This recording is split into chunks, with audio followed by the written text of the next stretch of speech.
Round 16 of the FIM MX1 MX2 Motocross World Championship returns to England for the British Grand Prix, and the circuit of Madsley Basin, situated just a stone's throw away from the south coast and just around the corner from the Madsley Bowl, where General Eisenhower addressed American troops before the historic D-Day landings in 1944. Almost 70 years on, and these fields will play host to battles of another kind involving the best motocross riders in the world. Last time out in Belgium, Clement de Salle was victorious in his home race and denied the Sicilian the opportunity to take the title. But with 100 points up for grabs and with a 90-point advantage, Cairoli can afford to finish 11th in race 1 if de Salle wins it. In MX2 last time out, Dean Ferris became the 4th Australian to win a motocross Grand Prix, and he will be looking again to win on a circuit he's never raced at before. But it won't be easy, as Jordi Tixier, Boutron Charlier and the rest will all be looking to make their own piece of history by winning a Grand Prix for the very first time.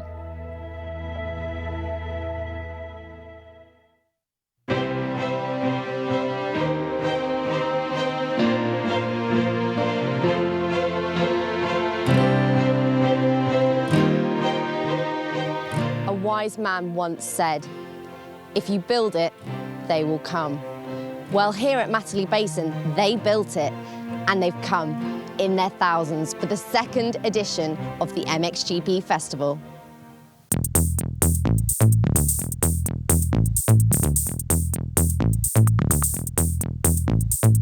Welcome to our new MXGP game show, What's in Your Bike, where we see if riders can actually tell what's between their legs. Our first contestant is Maxim Desprez, Monster Energy Yamaha rider. Your first part is...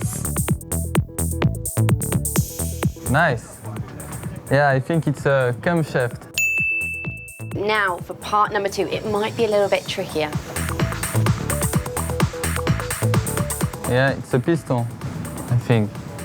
Yeah. I need you to build this valve assembly in the right order.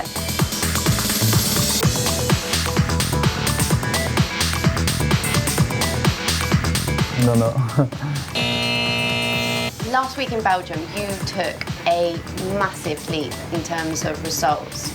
Yeah, it was just crazy. I took the whole shot and I tried to do no mistake and to ride smooth and ride like I know, just no mistake. And if Jeffrey was here, it was more difficult, but yeah, he was not here and I was first, so yeah, it was crazy. Dean Ferris, do you think you're up for the challenge? Give it a go. All right, let's see the first part. Yeah, that's a conrod. So you've got one right. Let's see if you know what this is. And here we have a camshaft. And now for the building task.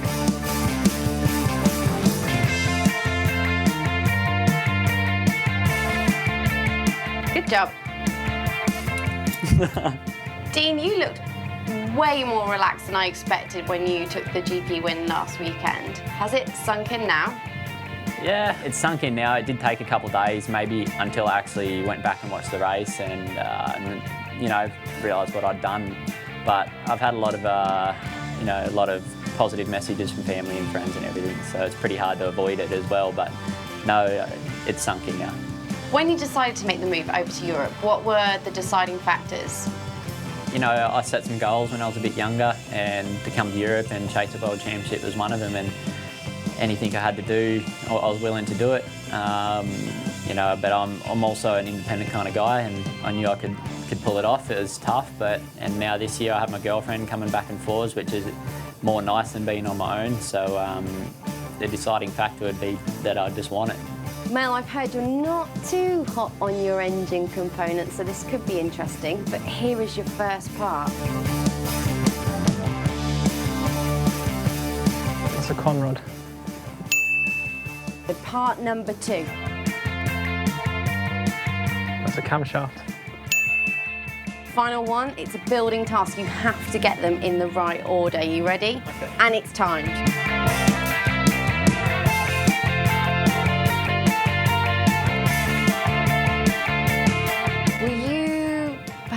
expecting a little more after the success of last year?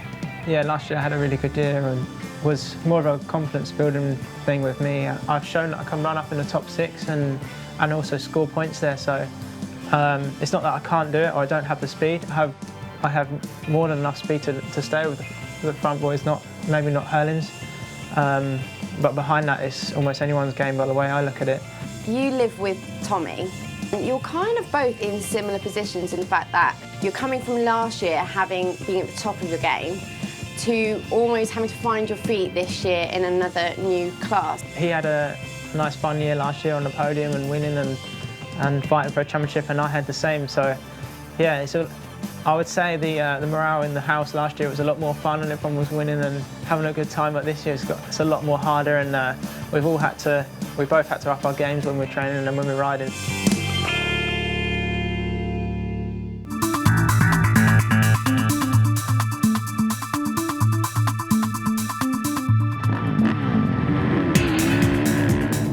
Mel Pocock and Tommy Searle take us for a lap around this Mattersley Basin circuit. About 90 metres down into turn 1, an off-cambered 180 turn. Used to be the pit lane area there on the left-hand side, but that's been relocated. On the opposite side of the start straight, turn 2's changed as well, now 90 degrees and dropping downhill off a slight drop-off through this fast turn 3, and then up into turn 4, the 180 right turn. Going to get a little rutty through there.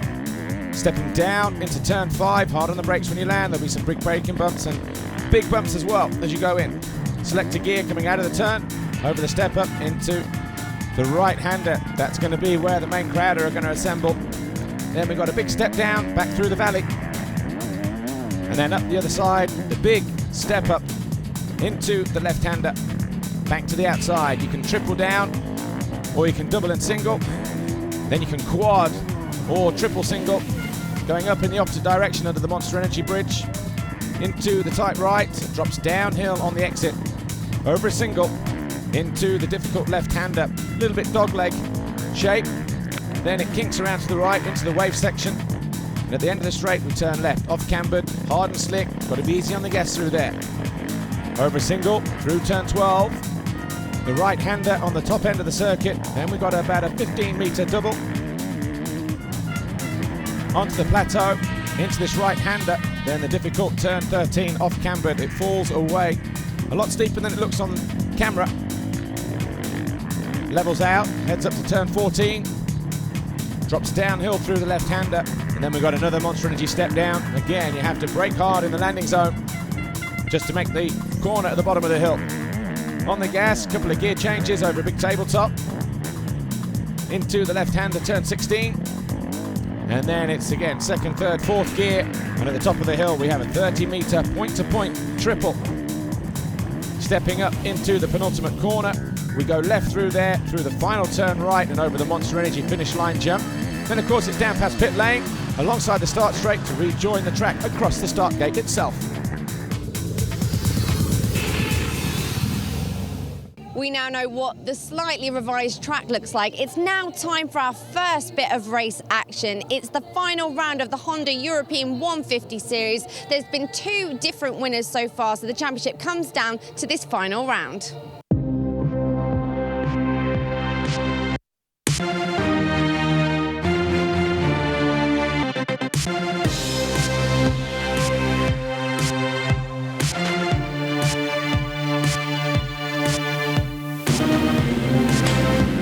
Coming into the final round of the Honda 150 CRF European Championship, Filippo Grigoletto and Mitchell Lewis were tied on points after taking a win and a third apiece. Time training was won by Filippo Grigoletto. Michael Jorgensen and Albo Ferrato were the top there, and the qualifying race was an all-Brit affair with Albie Wilkie leading out Mitchell Lewis. In the final itself, it was Albie Wilkie, Michael Jorgensen from Filippo Grigoletto. Wilkie taking the win, but taking the championship was Filippo Grigoletto, and the prize for winning, a ride in the European 250 category with Giacomo Garibaldi's Honda squad for next year.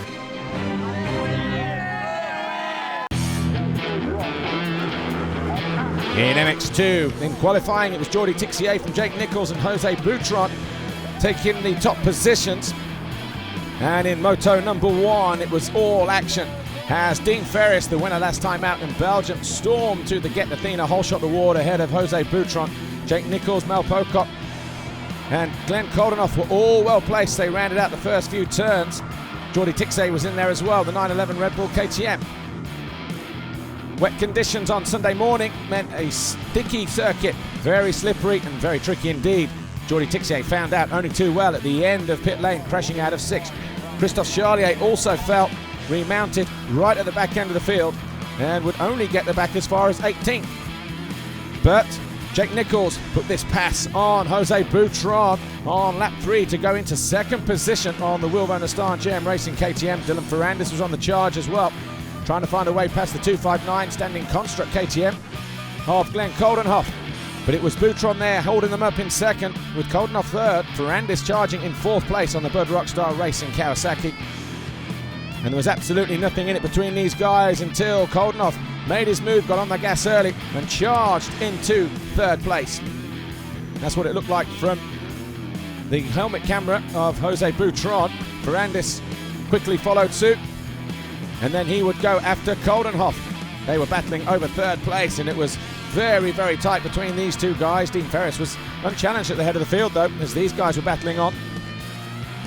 Jake Nichols had a nice gap in 2nd position as well.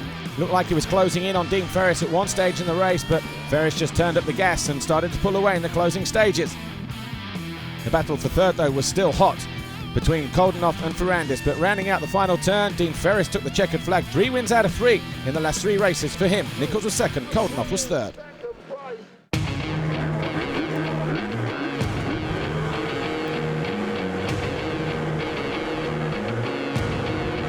In moto number 2, the gate fell, the sun was coming out, and the circuit rapidly drying out as well as Jose Boutron stormed to the whole shot ahead of Christophe Charlier, Dean Ferris, Romain Febvre and Dylan Ferrandis. Boutron, though, soon came under pressure, and by the time the Frenchman reached the end of the wave section on lap 2, he was ahead of the Spaniard. Dean Ferris was charging hard in 3rd place, trying to find a way through, and he was being caught as well by Romain Febvre and Dylan Ferrandis, the 2 French kids. Jordi Tixier back in the race after not finishing moto number 1, was having a decent race, but Ferris crashed out hard. He picked the bike up, lost a load of fluid out of the radiator, and would DNF the race. No overall Grand Prix victory for him this weekend. Romain Febvre went round the outside to pass Ferrandis for 3rd place, and Ferrandis then fell, which meant that we'd had 2 different overall Grand Prix potential winners in the space of 2 laps crashing out, Ferris and of course Ferrandis. Boutron then was in the driving seat, but then for how much longer? Romain Febvre found a way up the inside, and Jake Nichols, who was riding around in 6th position, suddenly found himself leading the overall classification. But then with a few laps to go, Glenn Koldenoff made a move on Jordi Tixier, and then he took the overall classification, so it was really exciting stuff in MX2. Christophe Charlier on the Monster Energy Yamaha, though, came home to win the race quite comfortably in the end from Romain Febvre, Jose Boutron, Glenn Koldenoff, Tixier and Jake Nichols. And it was a big win then for Glenn Koldenoff on the standing construct KTM. 38 points to him. Nichols 2nd on 37 on the podium in his home Grand Prix, and Boutron was 3rd on 36. So another new winner writes himself into the record books in 2013.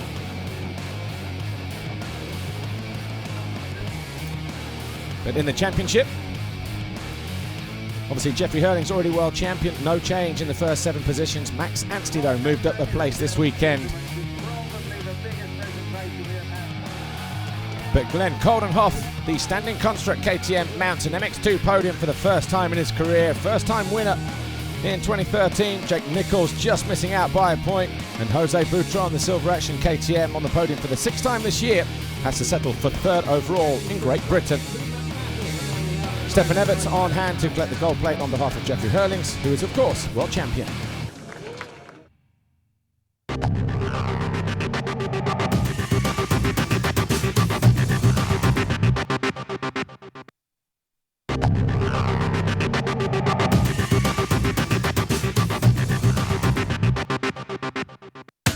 With the Motocross of Nations fast approaching, Team GB was finally announced this weekend. This is what team manager Neil Prince had to say on the rider selection.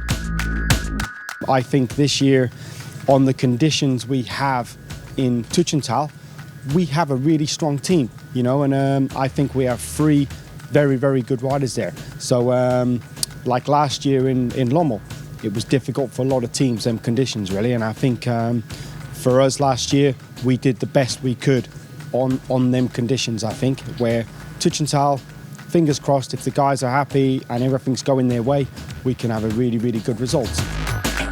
News too from the other side of the pond that recent MX2 race winner Dean Ferris would ride the MX2 class as part of the green and gold team. Us 3, Todd Waters, Brett Metcalfe and myself, we haven't talked between us much, just you know, joking on Twitter a little bit, but we're all super pumped, you know, and it's an honour for us. Team France made a brief appearance in the shape of Jordi Tixier sporting the team shirt, while Team USA had a grand unveiling before the final national race. They will be hoping for more this year, but they will need to contend with Antonio Cairoli, who is in the form of his life and very relaxed, as I caught up with him before racing started.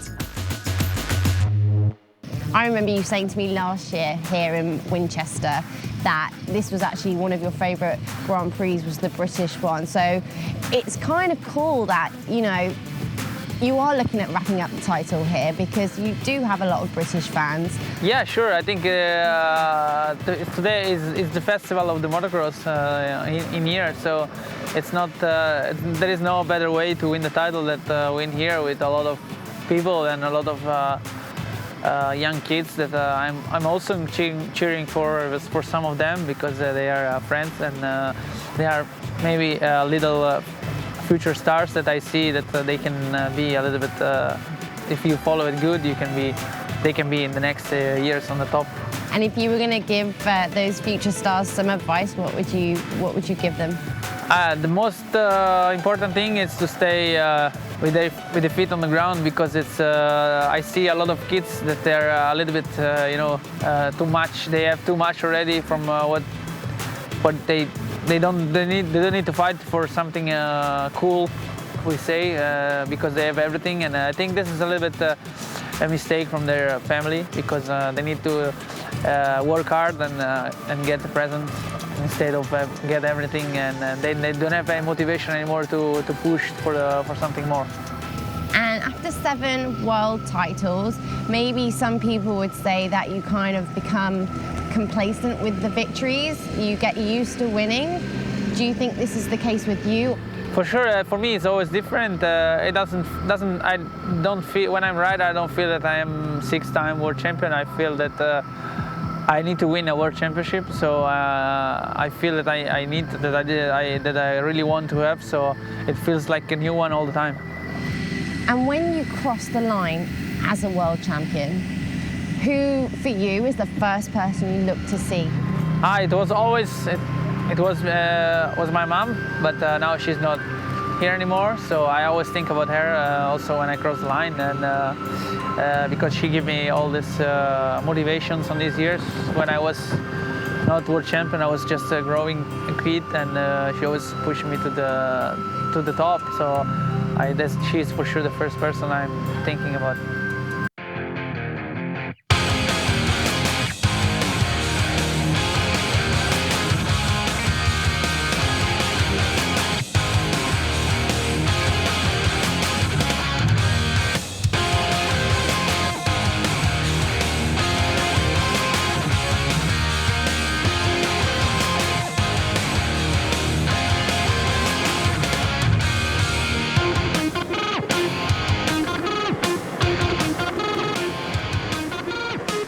Coming into MX1 Race 1, Tony Cairoli had a 90-point advantage. DeSalle made a good start, but Jeremy Van Hoorbeek got bumped. It took 21, Gauthier Paul MY, but the Get-the-Cleaner whole shot went to Clement DeSalle as Van Hoorbeek picked himself up. Cairoli was in second. De Dijker was battling through from about 9th place in the early stages. Kim Strybos was in third. Tommy Searle was also in there in around about 8th place as DeSalle and Cairoli duked it out at the head of the field. Sebastian Pourcel, he started pretty fast. He was 5th on the opening lap, but soon dropped down the order and would eventually finish down in 23rd. Sean Simpson, 24, found himself getting passed by the Ken De Dijker number 9 machine. That put De Dijker into 5th place. Tommy Searle not making the best start in Moto number 1 at a venue where he won in 2012 in the MX2 category, found himself with a lot of work to do. Philip Arts made his move on Sean Simpson on the number 19. That put him into 7th. That's where the Italian would stay. But Kevin Strybos was having a good ride, but up front, all eyes on the battle between DeSalle and Cairoli. Cairoli getting a big leap. Wasn't able to get the job done there, though. Wasn't long, though, because DeSalle made a mistake coming out the left-hander at the bottom of the hill. Cairoli was through on lap 10. And from there, he started to open up a comfortable gap. He could have stayed in 2nd position behind DeSalle and gone and win the title. But the Sicilian wanting to go out and win the race in style, as Tanel Leok crashed out in the closing stages of the race. He eventually finished in 10th, but Tony Cairoli won Moto number 1 from Clément DeSalle and Kevin Strybos. Tony Cairoli was crowned world champion for a 7th time, a 5th consecutive victory in MX1, winning since 2009. And it was pandemonium just outside the pit lane area. Tony Cairoli is world champion again.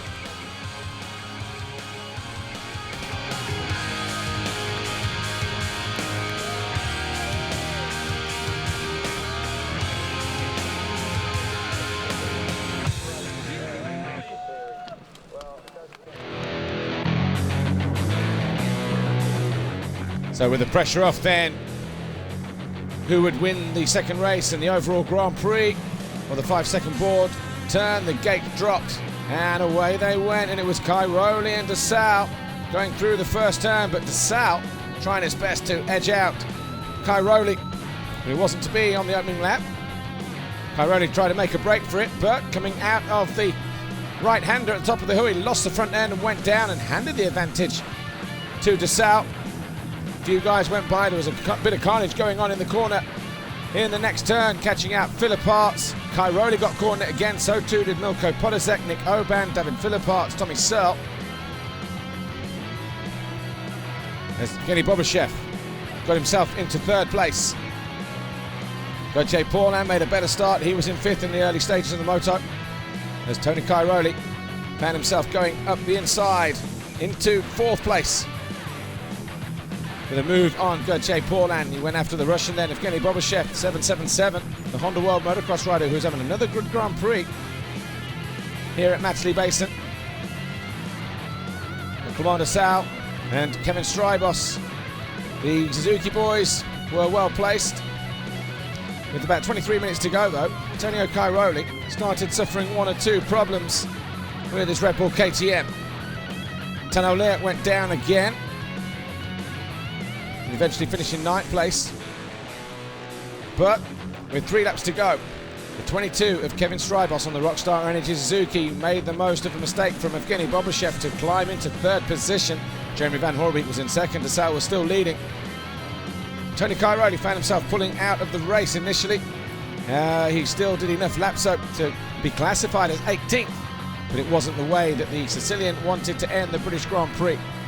Instead, Clément DeSalle opened up a comfortable lead on his Rockstar Energy Suzuki, and he came out the final turn on the final lap, pulled a big whip for the fans, and he would win Moto number 2. Van Hoorbeek was 2nd, Strybos was 3rd, Bobashev 4th, Gauthier Paulin was 5th. The overall Grand Prix belonged therefore to Clément DeSalle, 47 points for him, and it was a Suzuki 1-2 as well with his teammate in 2nd, Evgeny Bobashev. His 3rd consecutive podium visit, each time finishing in 3rd place. No change in the top 8 positions. Cairoli now though a 7-time world champion. Time just running out for Clément DeSalle. Stéphane Carapier, the FIM Asia president, handing the winner's trophy to the Rockstar Energy Suzuki rider Clément DeSalle of Belgium. But Tony Cairoli, decked out in the World Championship colours on his shirt, climbed the podium. Even though he finished in 7th overall this weekend, Dr. Wolfgang Strupp handed him another gold plate. Tony Cairoli, world champion 2013 in MX1. Well, that's it from Matchley Basin. Join us next time out, the final round at the 8th of September at Lierop, when we do it all over again.